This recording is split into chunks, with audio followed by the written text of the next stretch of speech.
Hurry was the word. We wasted no time. Our party consisted of 4 persons, a blacksmith 60 years of age, 2 young lawyers, and myself. We bought a wagon and 2 miserable old horses. We put 1,800 pounds of provisions and mining tools in the wagon and drove out of Carson on a chilly December afternoon. The horses were so weak and old that we soon found that it would be better if 1 or 2 of us got out and walked. It was an improvement. Next, we found that it would be better if a 3rd man got out. That was an improvement also. It was at this time that I volunteered to drive, although I had never driven a harnessed horse before, and many a man in such a position would have felt fairly excused from such a responsibility. But in a little while it was found that it would be a fine thing if the driver got out and walked also. It was at this time that I resigned the position of driver, and never resumed it again. Within the hour, we found that it would not only be better, but was absolutely necessary, that we 4, taking turns, 2 at a time, should put our hands against the end of the wagon and push it through the sand, leaving the feeble horses little to do but keep out of the way and hold up the tongue.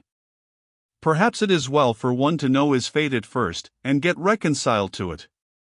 We had learned ours in one afternoon. It was plain that we had to walk through the sand and shove that wagon and those horses 200 miles. So we accepted the situation, and from that time forth we never rode. More than that, we stood regular and nearly constant watches pushing up behind. We made 7 miles, and camped in the desert. Young Clagett, now member of Congress from Montana, unharnessed and fed and watered the horses. Oliphant and I cut sagebrush, built the fire and brought water to cook with, and old Mr. Ballou the blacksmith did the cooking. This division of labor, and this appointment, was adhered to throughout the journey. We had no tent, and so we slept under our blankets in the open plain. We were so tired that we slept soundly. 199.jpg, 54K. We were 15 days making the trip, 200 miles, 13, rather, for we lay by a couple of days, in one place, to let the horses rest.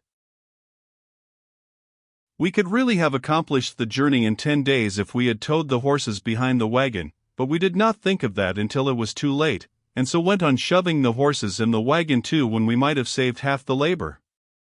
Parties who met us, occasionally, advised us to put the horses in the wagon, but Mr. Ballou, through whose ironclad earnestness no sarcasm could pierce, said that that would not do, because the provisions were exposed and would suffer, the horses being bituminous from long deprivation. The reader will excuse me from translating. What Mr. Ballou customarily meant, when he used a long word, was a secret between himself and his Maker. He was one of the best and kindest-hearted men that ever graced a humble sphere of life. He was gentleness and simplicity itself, and unselfishness, too. Although he was more than twice as old as the eldest of us, he never gave himself any airs, privileges, or exemptions on that account. He did a young man's share of the work, and did his share of conversing and entertaining from the general standpoint of any age, not from the arrogant, overawing summit height of 60 years. His one striking peculiarity was his Partingtonian fashion of loving and using big words for their own sakes, and independent of any bearing they might have upon the thought he was purposing to convey. He always let his ponderous syllables fall with an easy unconsciousness that left them wholly without offensiveness. In truth, his air was so natural and so simple that one was always catching himself accepting his stately sentences as meaning something, when they really meant nothing in the world. If a word was long and grand and resonant, that was sufficient to win the old man's love, and he would drop that word into the most out-of-the-way place in a sentence or a subject, and be as pleased with it as if it were perfectly luminous with meaning. 201.jpg, 62K. We 4 always spread our common stock of blankets together on the frozen ground, and slept side by side, and finding that our foolish, long-legged hound pup had a deal of animal heat in him, Oliphant got to admitting him to the bed, between himself and Mr. Ballou, hugging the dog's warm back to his breast and finding great comfort in it. But in the night the pup would get stretchy and brace his feet against the old man's back and shove, grunting complacently the while, and now and then, being warm and snug, grateful and happy, he would paw the old man's back simply in excess of comfort, and at yet other times he would dream of the chase and in his sleep tug at the old man's back hair and bark in his ear. The old gentleman complained mildly about these familiarities, at last, and when he got through with his statement he said that such a dog as that was not a proper animal to admit to bed with tired men, because he was so meretricious in his movements and so organic in his emotions. We turned the dog out.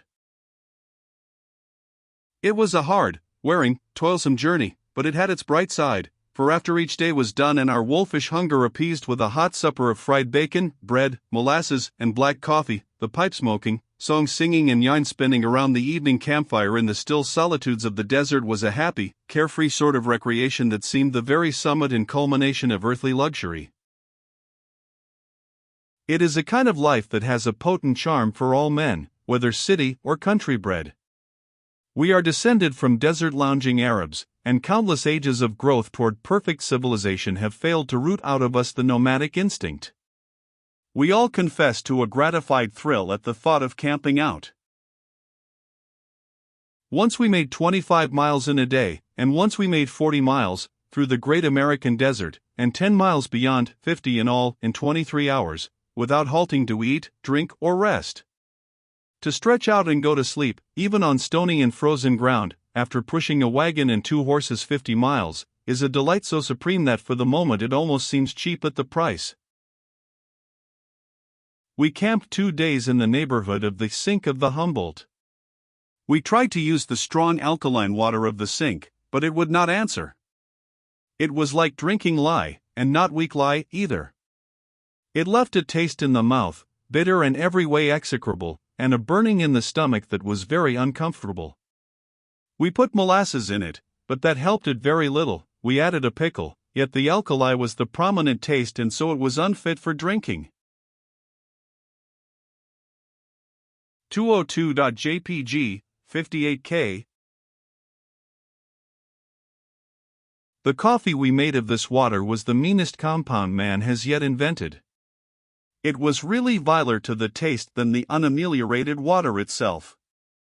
Mr. Ballou, being the architect and builder of the beverage, felt constrained to endorse and uphold it, and so drank half a cup, by little sips, making shift to praise it faintly the while, but finally threw out the remainder, and said frankly it was too technical for him.